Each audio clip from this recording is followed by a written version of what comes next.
Both आ जाओ, both. Both से related exam में कैसा कैसा एरर आता है।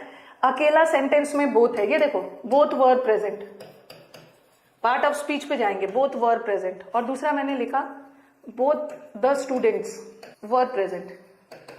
चलो बताओ पार्ट ऑफ स्पीच बताइए बोथ का। बोथ एक ऐसा वर्ड है ना, बोथ एक ऐसा वर्ड है जो सेंटेंस में एडजेक्टिव का भी काम कर सकता है, जो सेंटेंस में प्रोनाउन का भी काम कर सकता है, वो तो आपको डिसाइड करना है। चलो बताओ पहला वाला बोथ क्या है, पहला वाला बोथ क्या है, पहला वाला बोथ, चलो पहला वाला बोथ क्या है, पहला वाला बोथ, पहला वाला ये देखो ये क्या है, वर्ब। वर्ब ने किससे एग्रीमेंट किया है, वर्ब ने एग्रीमेंट किया है सब्जेक्ट से। और किसी भी वर्ड को सब्जेक्ट होने के लिए क्या होना है, नाउन या प्रोनाउन। तो बोथ नाउन तो नहीं है, प्रोनाउन है, यहाँ का बोथ प्रोनाउन है, ठीक है। पहला वाला सेंटेंस में बोथ इज प्रोनाउन, ठीक है। और दूसरे वाले सेंटेंस में देखो स्टूडेंट्स क्या है, नाउन। यहाँ आपका पार्ट ऑफ स्पीच भी क्लियर हो रहा है। और बोथ मैं इसको प्रोनाउन नहीं मान सकती क्योंकि नाउन और प्रोनाउन एक साथ नहीं आएगा, नाउन के बदले ही तो प्रोनाउन आता है, दोनों में से कोई एक रहेगा। तो यहाँ का बोथ एडजेक्टिव हाँ एडजेक्टिव है। कितने स्टूडेंट्स, बोथ स्टूडेंट्स, ठीक है। एडजेक्टिव या इसको डिटर्मिनर भी बोल सकते हो। तो both can act as an adjective also, both can act as a pronoun also. अब बोथ से रिलेटेड आपके एग्जाम में क्या क्या क्वेश्चन आ सकता है, क्या क्या आया। एक तो मैंने अकेला बोथ बताया, लेकिन जब बोथ के साथ एंड आ जाता है ना, ये एंड क्या है, बोथ के साथ हम एक कंजंक्शन भी पढ़ लेते हैं। बोथ के साथ कौन सा कंजंक्शन का यूज होता है, बोथ के साथ हमेशा एंड का यूज करते हैं, बिकॉज हम बोथ दो के लिए यूज करते हैं।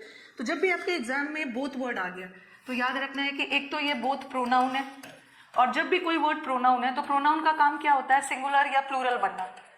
और बोथ क्या है, बोथ एक प्लूरल प्रोनाउन है, तो बोथ के साथ हमेशा प्लूरल वर्ब ही लगाना, प्लूरल वर्ब ही लगाना। एक तो ये आएगा।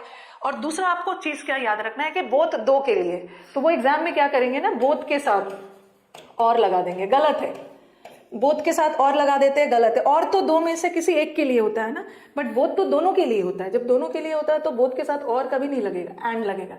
कभी कभी बोथ के साथ एज वेल एज लगा देते हैं, बोथ के साथ अलॉन्ग विथ लगा देते हैं, ये भी गलत है। बोथ के साथ जब भी लगेगा एंड लगेगा, एक ये चीज याद रखना है।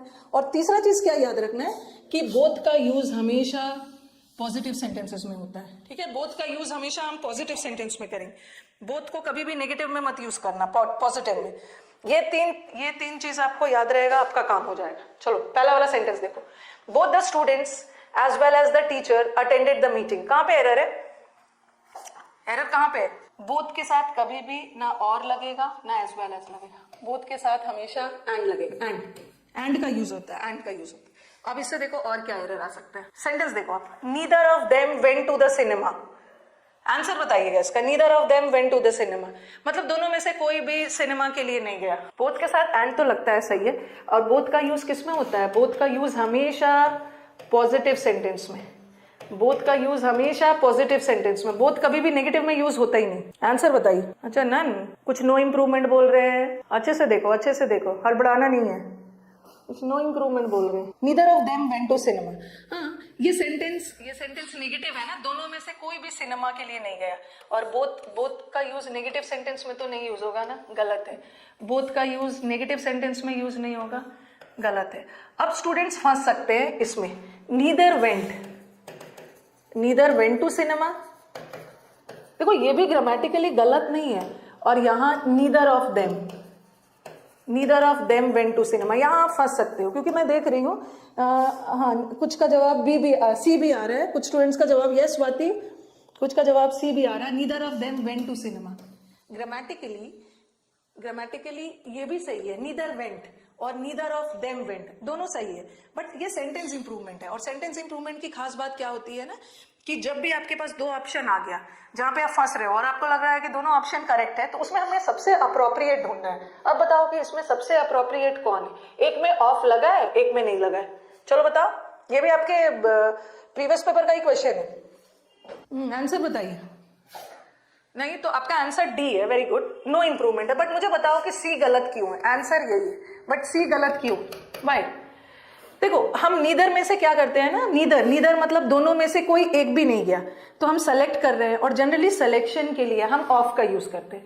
अगर ये नहीं होता ना तो हम इस ऑप्शन को टिक करते, ये नहीं होता तो इसको करते। लेकिन अगर दोनों आ गया और देखा जाए तो सबसे अप्रोप्रिएट, सबसे सटीक ऑफ वाला है, ऑफ वाला सिलेक्शन के लिए, यस, दोनों में से कोई एक भी नहीं। अब नेक्स्ट वाला सेंटेंस देखो, both the wife and the husband were not on good terms. Answer बताइए। बताओ। दोनों जगह नीदर सब्जेक्ट ही है, यहाँ भी नीदर सब्जेक्ट है, प्रोनाउन का काम कर रहा है, और यहाँ भी नीदर सब्जेक्ट है, तो ये वाला लॉजिक नहीं जाएगा। आंसर बताइए। बोथ द वाइफ, एरर कहाँ पे है? नॉट नहीं आएगा। नॉट कैसे नहीं आएगा? मैं बोलूँ कि दोनों वाइफ हस्बैंड के बीच में अच्छा टर्म्स रिलेशन नहीं है, तो नॉट कैसे हटा दूँ? नॉट, देखो नॉट नहीं हटाना है, नॉट हटाओगे तो सेंटेंस का मीनिंग चेंज हो जाएगा। क्वेश्चन में बोल रहा है कि दोनों के बीच में अच्छा रिलेशनशिप नहीं है, तो आप बोलोगे नहीं दोनों के बीच में अच्छा रिलेशनशिप है। यस, यहाँ पे हमें क्या करना है ना, नॉट नहीं हटेगा, बिकॉज नॉट हटाओगे तो सेंटेंस का मीनिंग चेंज हो जाएगा। बोथ तो नेगेटिव सेंटेंस में नहीं यूज होता। अब हम यहाँ पे डालेंगे नीदर, इधर नहीं डालेंगे, नीदर। और जब नीदर आ गया तो नीदर के साथ एंड तो लगेगा नहीं, नीदर के साथ नॉट, तो एरर इस पार्ट में। नीदर, नीदर के साथ नॉट।